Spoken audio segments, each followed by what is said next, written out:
ये मैच शुरू हो चुका है और अब ये पहली बॉल मैं फेंकने वाला हूं अंजना की तरफ और मेरा अंजना से पहला सवाल या ये कह लीजिए पहली बॉल।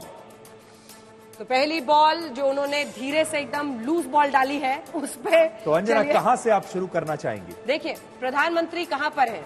प्रधानमंत्री कहां पर है सुधीर? प्रधानमंत्री तमिलनाडु में है। तो शुरुआत वहीं से करते हैं। कन्याकुमारी विवेकानंद रॉक मेमोरियल, जहां पर प्रधानमंत्री के ध्यान लगाने पर भी पॉलिटिक्स हुई है। तो सबसे पहले हम आपको आज दिखाने वाले हैं तमिलनाडु के आंकड़े। तो तमिलनाडु के आंकड़े इसलिए दिलचस्प हैं क्योंकि पिछली बार डीएमके और कांग्रेस, देखिए डीएमके की 24 सीटें थी, कांग्रेस पार्टी की 8 सीटें। गठबंधन में, ये इंडिया गठबंधन में इस बार लड़ रहे हैं।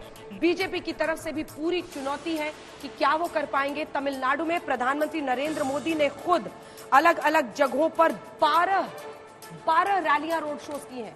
12 जगहों पर प्रधानमंत्री नरेंद्र मोदी ने तमिलनाडु में इस बार ताकत झोंकी है।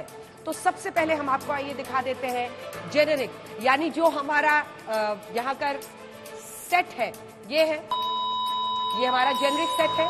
लेकिन अब हम आपके पास सामने वोट परसेंटेज लाने वाले हैं एनडीए का।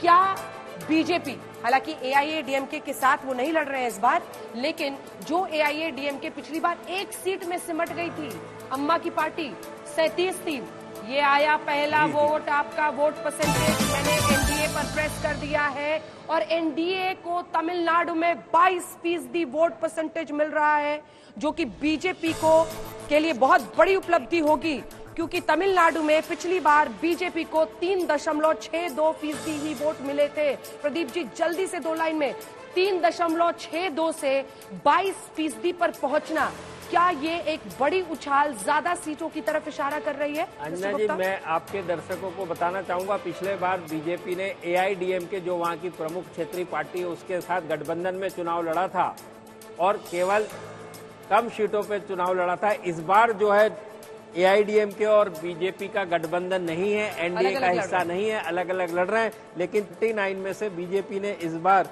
23 सीटों पे चुनाव लड़ा और पीएमके के साथ गठबंधन है। उसके चलते आप पा रहे हैं कि बीजेपी को खुद का, हमारे अनुमान के मुताबिक करीब 14% वोट और दीगर जो स्मॉल पार्टीज है जो एनडीए गठबंधन में, उनके सब मिला के 22% वोट मिलने की। चलिए, वोट परसेंटेज में तो गजब इजाफा है। क्या ये सीट्स में तब्दील होगा, ये जानने के लिए आपको थोड़ा सा अब इंतजार करना होगा। अन्नामलाई वो चेहरा होगा, आपको याद होगा, जो कि बीजेपी के अध्यक्ष है तमिलनाडु में। पीएम जब जाते हैं वो रैली में उनके बगल में बैठते हैं। गृह मंत्री अमित शाह उन्हें थम भी कहते हैं। IIM लखनऊ से वो पढ़ के गए हैं MBA, लेकिन बीजेपी का चेहरा वहां पर बने हैं। लेकिन क्या वो सीट्स ला पाएंगे बीजेपी के लिए? दक्षिण में क्या कमाल करेगी बीजेपी? लेकिन अब बारी है इंडिया गठबंधन की। आइए आपको दिखाते हैं वोट परसेंटेज में इसी तमिलनाडु में इंडिया को कितनी वोट परसेंटेज मिलता हुआ दिखाई दे रहा है। तो ये देखिए, मैंने प्रेस कर दिया है और ये अब एनडीए के बाद आपके सामने 46%, जिस कांग्रेस को वहां पर पिछली बार 12.62% और वहीं तमिलनाडु में डीएमके को मिले थे बहुत ज्यादा, लगभग 33%। अगर आप इसको जोड़ लीजिए तो 45% पार था। वोट परसेंटेज उनका बरकरार रहता हुआ दिखाई दे रहा है यहाँ पर। तो क्या मानिए? नहीं, 6% प्रदीप जी इसमें इंडिया गठबंधन का। हाँ, मैं बता दूं आपके दर्शकों, पिछली बार इंडिया गठबंधन की करीब वही पार्टियां हैं, यहाँ कोई फेरबदल नहीं है 1924 में।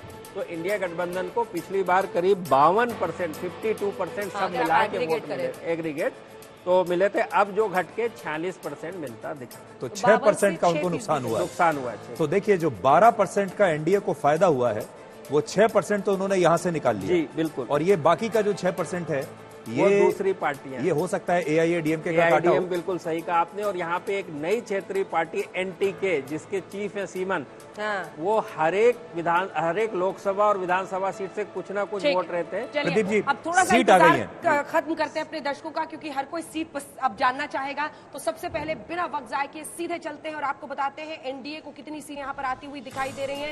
ये मैंने एनडीए प्रेस कर दिया है और उसके बाद से देखिए सीधे 2 से 4 तमिलनाडु में 2014 में बीजेपी की 1 सीट आई थी और ये 2 से 4 मतलब कई लोग ये मान रहे थे कि तमिलनाडु में एक भी सीट नहीं है, लेकिन आप लोअर एज 2 दे रहे हैं, यानी आप ये कह रहे हैं कि 2 सीटें तो हर हाल में आएंगी, 4 भी आ सकती हैं। कौन सी सीटें मिस्टर गुप्ता? देखिए, इसको हम कहते हैं साउथ ऑफ साउथ, यानी तमिलनाडु में भी जो सदर्न रीजन है जो आपने बताया कन्याकुमारी तरफ जो है, इसमें 2-3 सीटें ऐसी, एक तेनाकाशी और दूसरी रामनगरम, जिसपे कि ओपीएस एनडीए गठबंधन में चुनाव लड़ रहे हैं, और त्रिनेलवेली।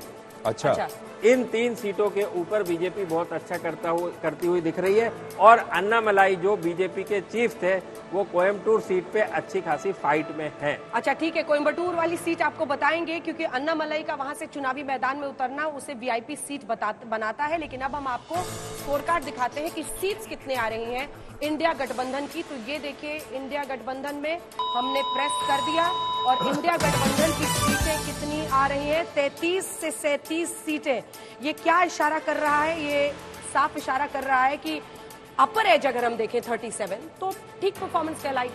हाँ, बस 2 सीटों की कमी हो रही है। जो पिछली बार 39 सीट मिली थी इंडिया गठबंधन को, अब 37 सीटें मिलती है। यदि अपर एज पकड़े तो, और लोअर एज पकड़े तो 33 सीटें मिलती हुई दिख रही है। तो उनका परफॉर्मेंस हम कह सकते हैं करीब करीब वही है। सिर्फ बीजेपी ने अच्छी खासी कोशिश करके वोट शेयर जरूर जो है अपना डबल डिजिट में 14% के आसपास खुद का पहुंचाते हुआ। 3 बड़ी बातें जो टेक अवेज अब समझ में आ रही हैं तमिलनाडु के नंबर्स में, उसमें इतना जरूर है कि जिस बीजेपी ने 1 सीट 2014 में जीती थी, 2019 में 0 था उनका आंकड़ा, वो 2 सीटें हर हाल में अनुमान के मुताबिक जीतते हुए दिखाई दे रहे हैं।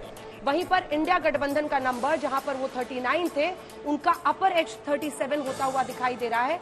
तो ये साफ इशारा कर रहा है कि बीजेपी ने वहां पर, जो पीएम ने लगभग 12 रैलियां, रोड शोज वगैरह मिलाकर सुदीप की है, सेंध लगा दी है, सेंध लगा, बीजेपी ने वहां पर सेंध लगा दी है। लेकिन प्रदीप अनुमान जी, के मुताबिक जैसे चेन्नई के लोगों ने धोनी तो झारखंड से आते हैं, उन्हें अपना थाला मान लिया, क्या प्रधानमंत्री मोदी को भी अब तमिलनाडु के लोगों ने अपना थाला माना है? और ये चमत्कार कैसे हुआ है?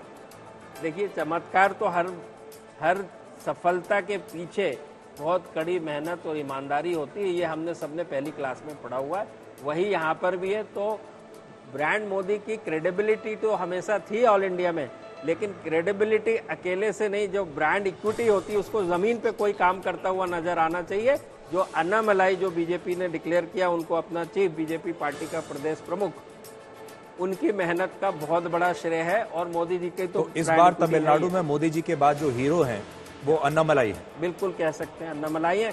और एक चीज मैं बता दूं, इस बार यदि एआईडीएमके के साथ गठबंधन हुआ होता बीजेपी का जो पिछले बार था, तो ये जो आंकड़े हैं वो इसके रिवर्स होते थे, नुकसान होता बीजेपी, नुकसान हो सकता था। नहीं, रिवर्स का मतलब है कि इंडिया गठबंधन को 2-4 सीटें मिल रही होती और एनडीए गठबंधन को। इसकी वजह क्या है? ये ऐसा आप क्यों कह रहे हैं? क्योंकि एआईएडीएमके का तो लोग मानते हैं कि वहाँ लगभग सफाया हो चुका है। नहीं, लगभग सफाया नहीं हुआ। आप हमारे इसमें भी देखें हाँ। तो अच्छा खासा वोट शेयर मिलता दिख रहा है एआईडीएमके को। 21%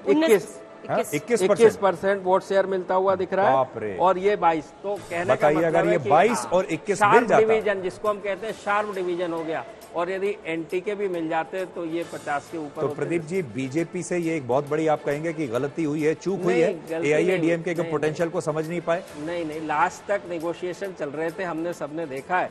बट एआईडीएमके को शायद ये उम्मीद रही थी कि तमिलनाडु में हर 5 साल में सत्ता परिवर्तन और लोकसभा के हिसाब से सीटों का परिवर्तन हो जाता है, उसकी वो उम्मीद में थे, और उन्होंने गठबंधन नहीं किया। उसके दूसरी देखिए दोनों को नुकसान हुआ। दूसरी तरफ बीजेपी ने चूंकि इतनी मेहनत की थी, तो अब वो है 2-4 सीटों में मानने वाली पार्टी नहीं थी जी, वो 23 सीटों पे चुनाव लड़ रहा है।